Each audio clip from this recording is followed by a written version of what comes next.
It's another beautiful evening. Hope you're having a great evening. You have your cup of coffee next to you because Man Up is on the air. My name is James Okumo. Thank you for tuning in tonight.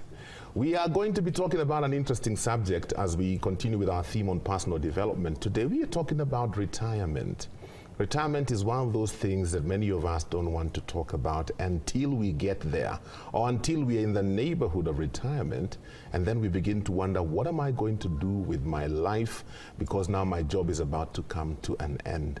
And so it's good to be forewarned, is to be well prepared, and so that's what we're going to be talking about today on the show. I've got two amazing guests, one older one, one younger one. So me, I'm in the middle of both of them. I think that's a good quorum to get into this discussion. First and foremost, we have Peter Olwoch. Peter Olwoch is a stock market researcher, investor, and ICT expert. How are you doing?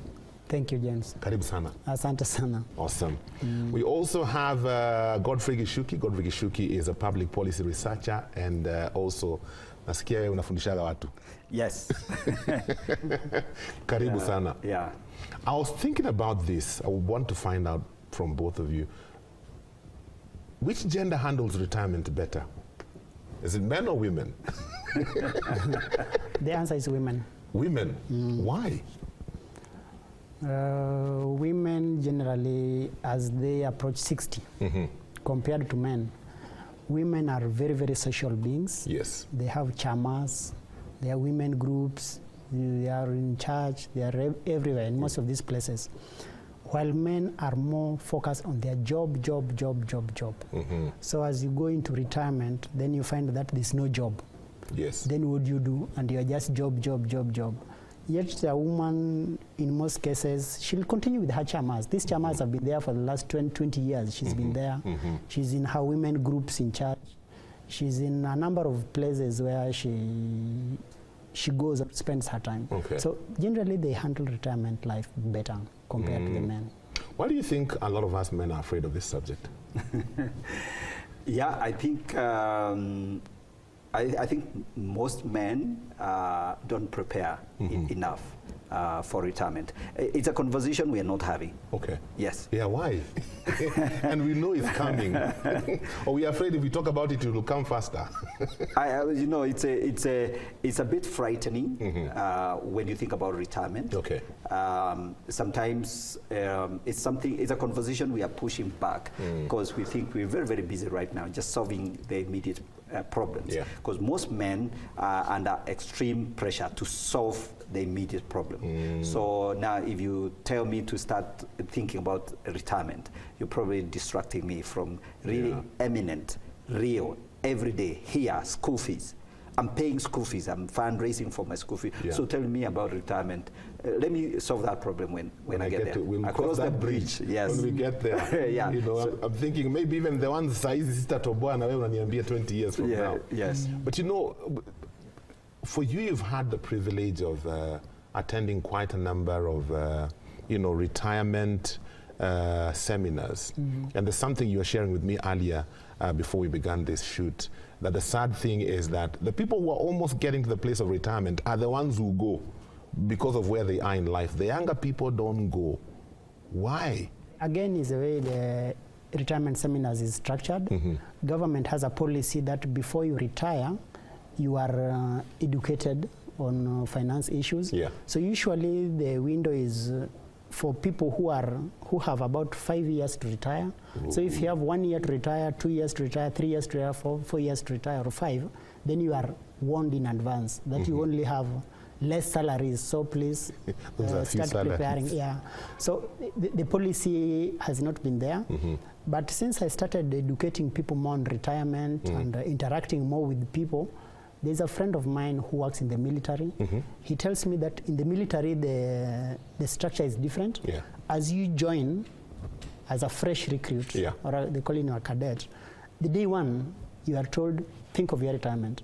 Maybe not retirement, but because, you know, in the military, they deal more with wars and death is always there. So you are told to start planning early. If you survive the bullet in the next 30 years, well and good, you will survive and enjoy your money. And I think that's a good thing, and I think that that should be something that every employed person should start thinking about. In fact, a friend of mine who also does a lot of teachings on retirement, we were asking her, so at what point does one begin to think of retirement? She said, the day you're employed. Right. The day you're employed is the day you start planning for your retirement. I'm just wondering, for you as an individual, is this something you've thought about? Are there things you've already begun to put in place? Because for the three of us, when you're firstborn. Yeah, actually, I think I've had my own little small meeting with myself, in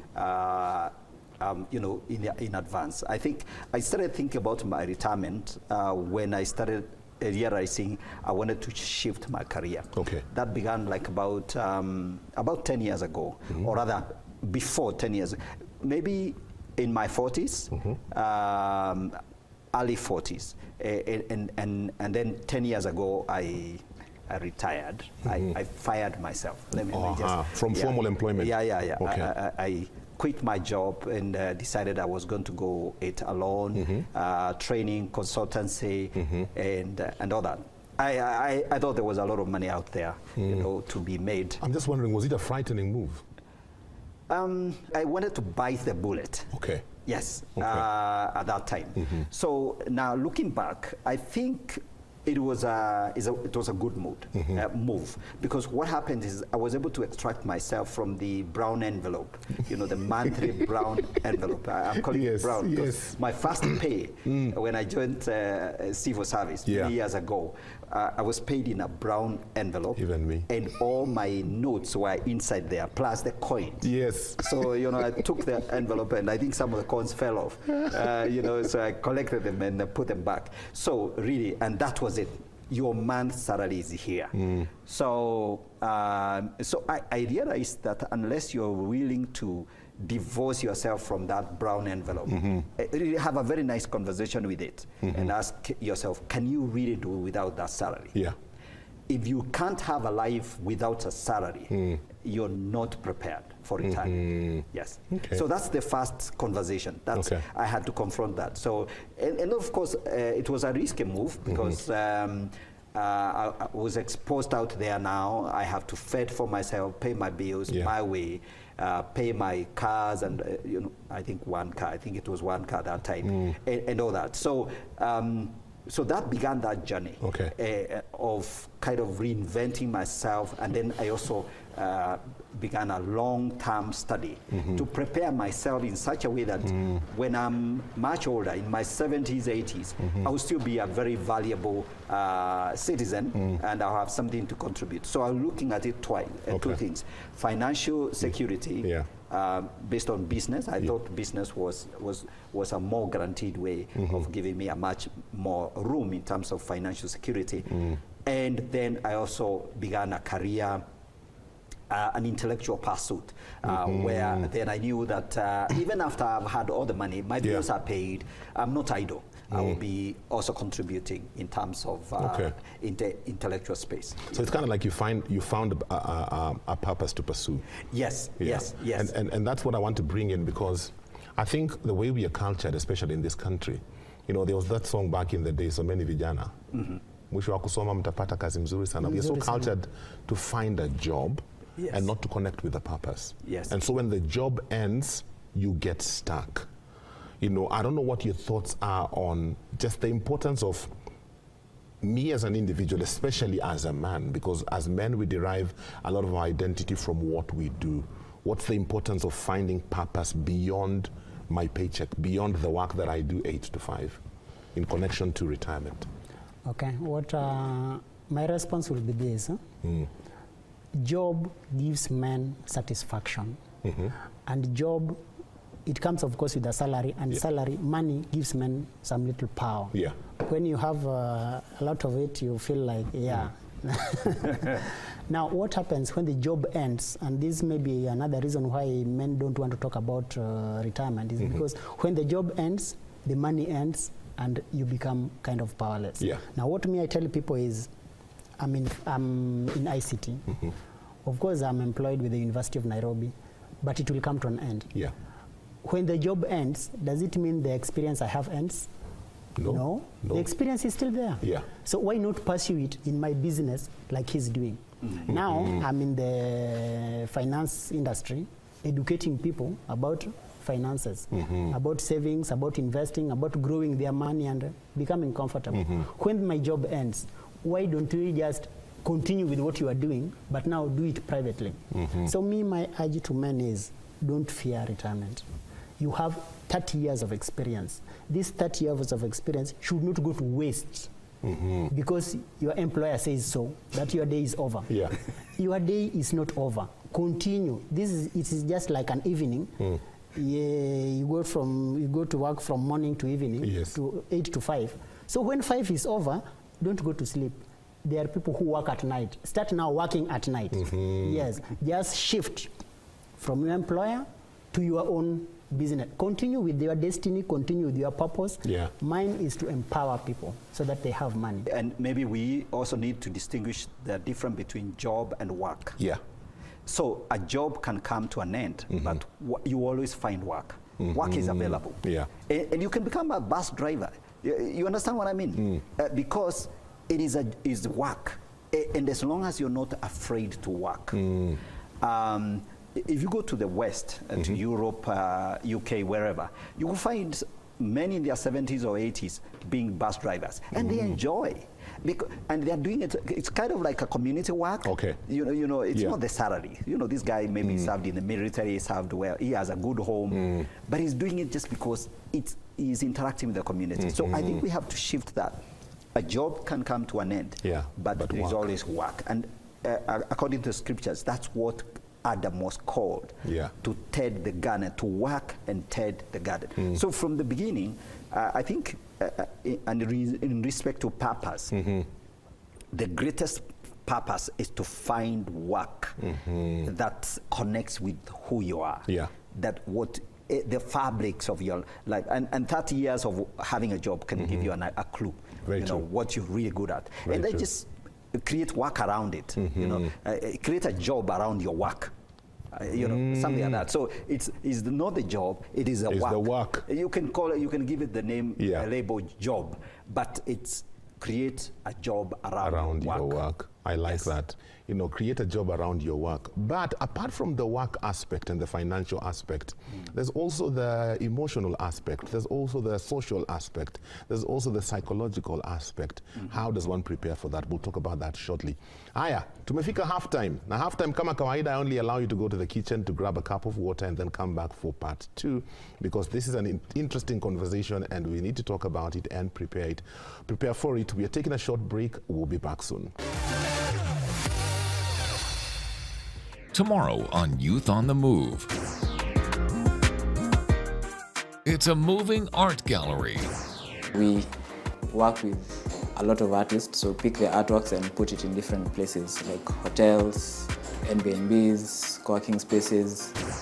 And a group of young boys rediscover their purpose.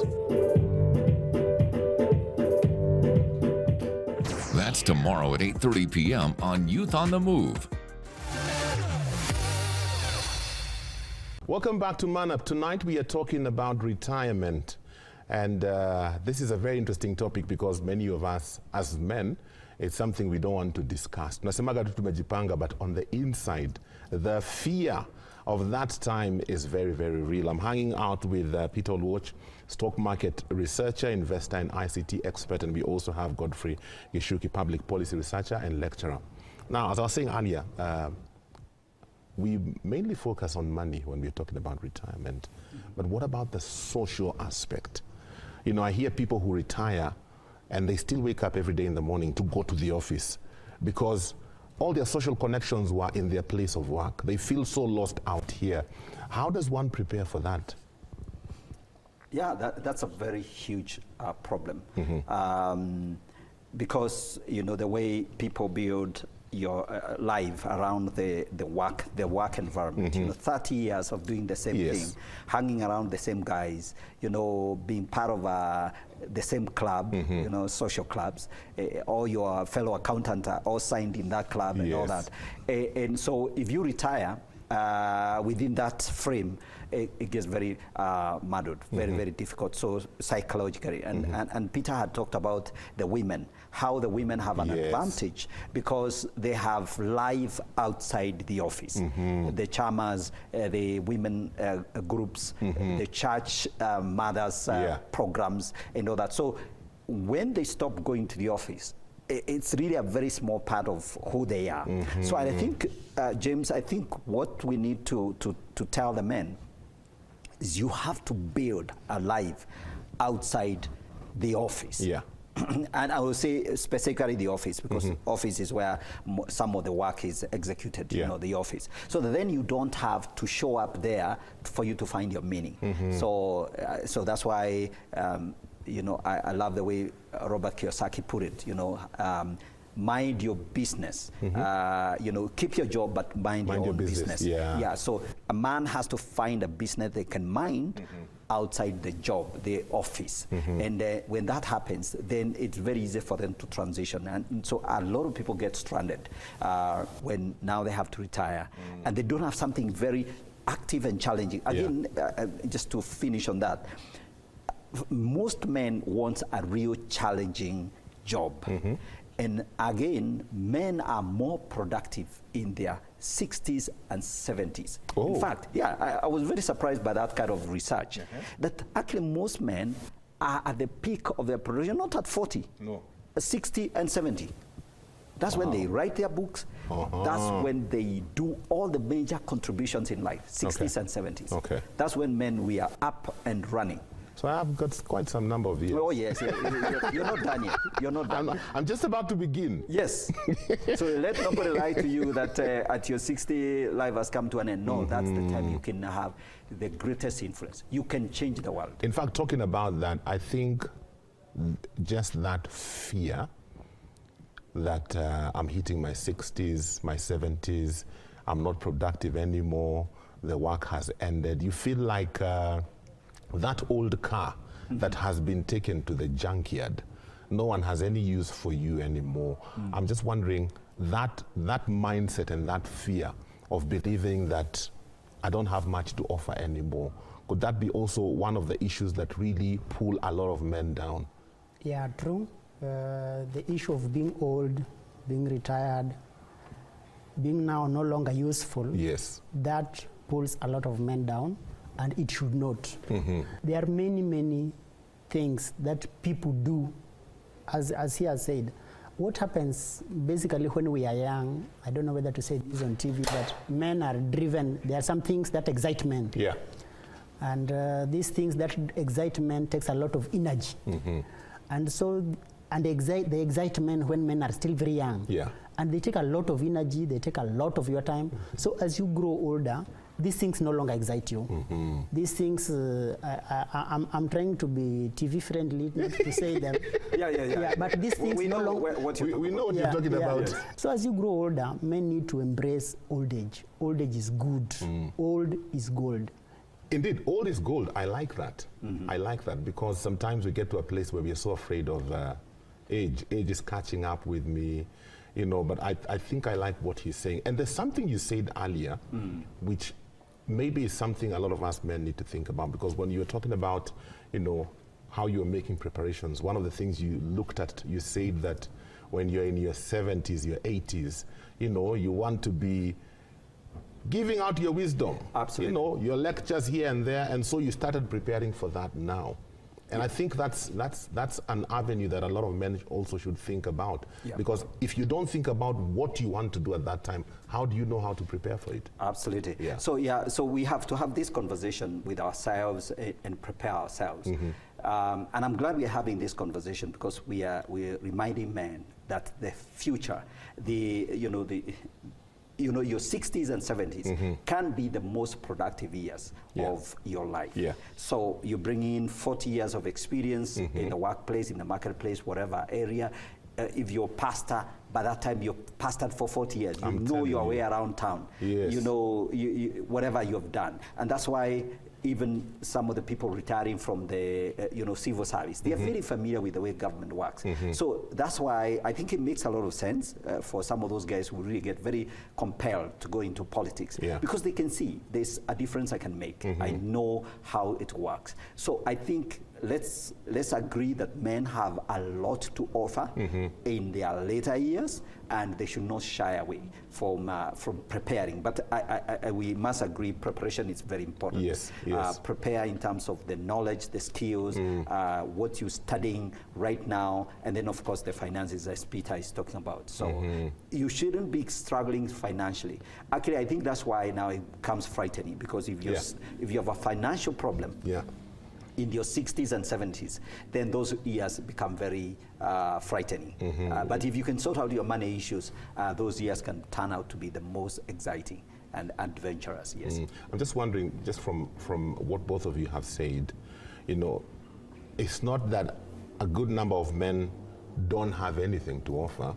It's just that sometimes we don't know how to package it, or we don't even recognize that we have it, because we've been so used to a particular pattern of life, going to work, coming home in the evening, hanging out with the boys, and then that has been disrupted.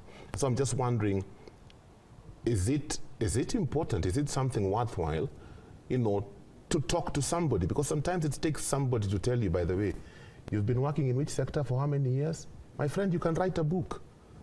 Probably something you've never thought of, and that person can help coach you, or that person can help you, to restructure yourself. Still use what you have, but restructure it now to be beneficial in these older years of your life. I don't know what you think about that, because we tend to work alone as men, and I think it's not to our advantage.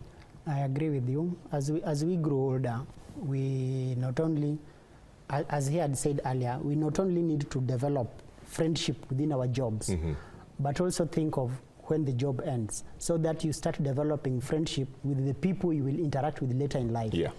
In one of the retirement seminars I attended, the lady who was talking to us, Dr. Susan Muriungi, she's a clinical psychologist. She was telling us that if you plan to retire in the village, then start cultivating friends in the village. For me, then, how will you then, those friendships be cultivated? For me, my idea is try to mentor some few boys. If you can take 5 boys or even 10 boys, pay for them school fees. School fees in the village is too cheap. So every year, if you are retiring in 20 years, so every year you can be paying school fees for 1 or 2 or 3 boys. In 20 years, you will have almost 100 men that has passed through your hands. Believe you me, in the village, you will not be lonely. You will have 100 mentees that will be visiting. People were singing your song. People will be singing your song and saying how James helped them through life. So try to cultivate this friendship, not just in the workplace, also in church, in the village where you will go to. Of course, if you want to retire and live a luxurious life in Mombasa, then maybe you may need to start mentoring people in those sides.